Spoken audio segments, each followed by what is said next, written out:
During the 7 Years' War of the mid-1700s, a French army pharmacist named Antoine Augustin Parmentier was captured by Prussian soldiers. As a prisoner of war, he was forced to live on rations of potatoes. In mid-18th century France, this would practically qualify as cruel and unusual punishment.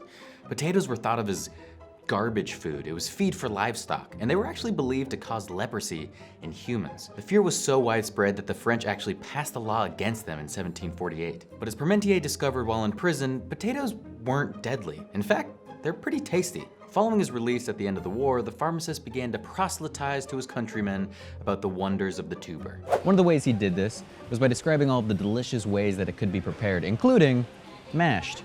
By 1772, France had lifted its ban on potatoes. Now, centuries later, you can order mashed potatoes in dozens of countries, from fast food to fine dining.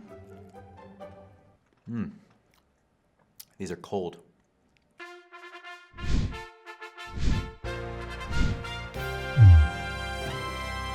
Hi, I'm Justin Dodd, and welcome to Food History, a new series from Mental Floss where we dive deep into the amazing culinary stories that lead to the food on our plates. If you have an idea for a food that you want us to explore in a future episode, make sure to leave it in the comments. Now, in the case of mashed potatoes, it's a journey that takes 10,000 years and traverses the mountains of Peru and the Irish countryside. It features cameos from Thomas Jefferson and a food scientist who helped invent one of my personal favorite snack foods. Before we get to them though, let's go back to the beginning.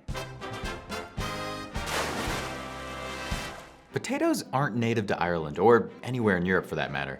They were most likely domesticated in the Andes Mountains of Peru and northwest Bolivia, where they were being used for food at least as far back as 8000 BCE. These early potatoes were very different from the potatoes most of us know today. They came in a variety of shapes and sizes and had a bitter taste that no amount of cooking could get rid of. They were also slightly poisonous.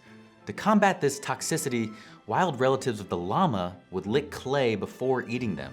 The toxins in the potatoes would stick to the clay particles, allowing the animals to consume them safely. Andeans noticed this and started dunking their potatoes in a mixture of clay and water, which is not the most appetizing gravy perhaps, but an ingenious solution to their potato problem. Even today, when selective breeding has made most potato varieties safe to eat, some poisonous varieties can still be bought in Andean markets, where they're sold alongside digestion-aiding clay dust.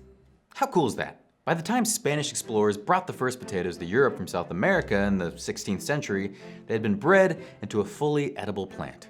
It took them a while to catch on overseas though. By some accounts, European farmers were suspicious of plants that weren't mentioned in the Bible. Others say it was the fact that potatoes grew from tubers rather than seeds. Modern potato historians, known as taterologists in my personal potato fanfiction, debate these points. Cabbage's omission from the Bible didn't seem to hurt its popularity, and tulip cultivation, using bulbs instead of seeds, was happening at the same time.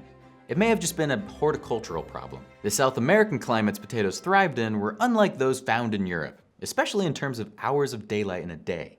In Europe, potatoes grew leaves and flowers, which botanists readily studied, but the tubers they produced remained small, even after months of growing. This particular problem began to be remedied when the Spanish started growing potatoes on the Canary Islands, which function as a sort of middle ground between equatorial South America and more northerly European climes. It's worth pointing out though that there is some evidence for the cultural concerns I mentioned earlier. There are clear references to people in the Scottish Highlands disliking that potatoes were not mentioned in the Bible. And customs like planting potatoes on Good Friday and sometimes sprinkling them with holy water suggest some kind of fraught relationship to potato consumption. They were becoming increasingly common, but not without controversy. As time went on, concerns about potatoes causing leprosy severely damaged their reputation. A handful of potato advocates, including our boy Parmentier, were able to turn its image around. In her 18th century recipe book, The Art of Cookery, English author Hannah Glass instructed readers to boil potatoes, then peel them, put them in a saucepan, and then mash them with milk, butter, and a little salt. In the United States, Mary Randolph published a recipe for mashed potatoes in her book, The Virginia Housewife. Randolph's recipe calls for ½ an ounce of butter and a tablespoon of milk for a pound of potatoes, which is clearly insufficient in the eyes of this Virginia housewife. But no country embraced the potato like Ireland. The hearty, nutrient-dense food seemed tailor-made for the island's harsh winters. And wars between England and Ireland likely accelerated its adaptation there. Since the important part grows underground, it has a better chance of surviving military activity. Irish people also like their potatoes mashed, often with cabbage or kale, in a dish known as colcannon. Potatoes were more than just the staple food there. They became part of the Irish identity. But the miracle crop came with a major flaw.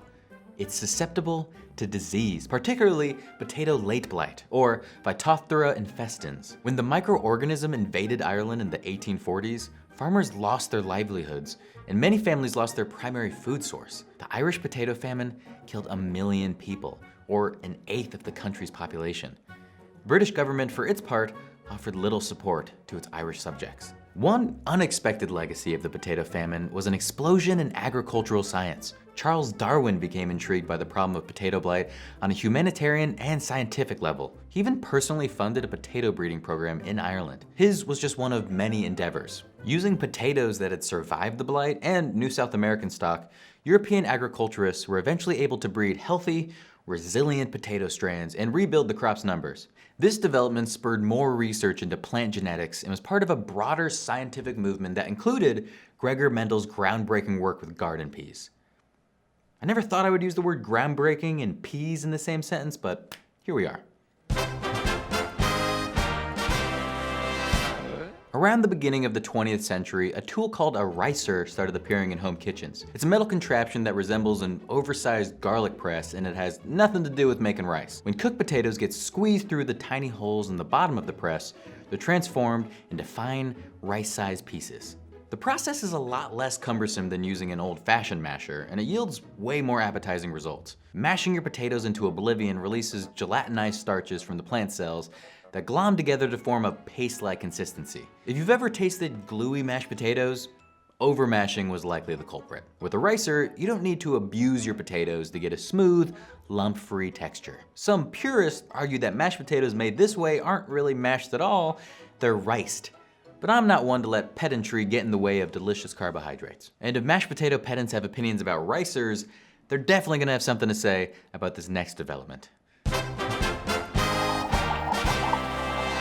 In the 1950s, researchers at what is today called the Eastern Regional Research Center, which is a USDA facility outside of Philadelphia, developed a new method for dehydrating potatoes that led to potato flakes that could be quickly rehydrated at home. Soon after, modern instant mashed potatoes were born. It's worth pointing out, though, that this was far from the first time potatoes had been dehydrated. Dating back to at least the time of the Incas, chuño is essentially a freeze-dried potato created through a combination of manual labor and environmental conditions. The Incas gave it to soldiers and used it to guard against crop shortages. Experiments with industrial drying were gearing up in the late 1700s, with one 1802 letter to Thomas Jefferson discussing a new invention where you grated the potato, pressed all the juices out, and the resulting cake could be kept for years. When rehydrated, it was like mashed potatoes, according to the letter.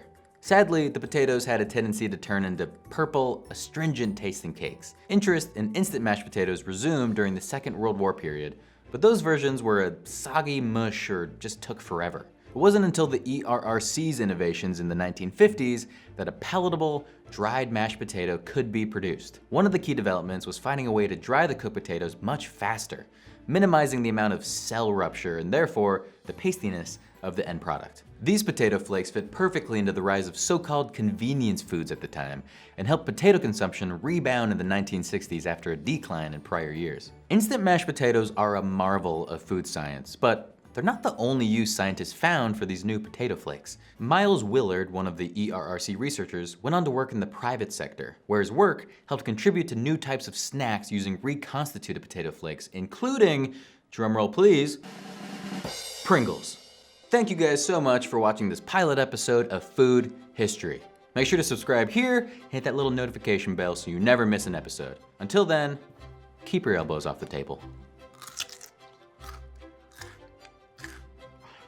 So much better mashed.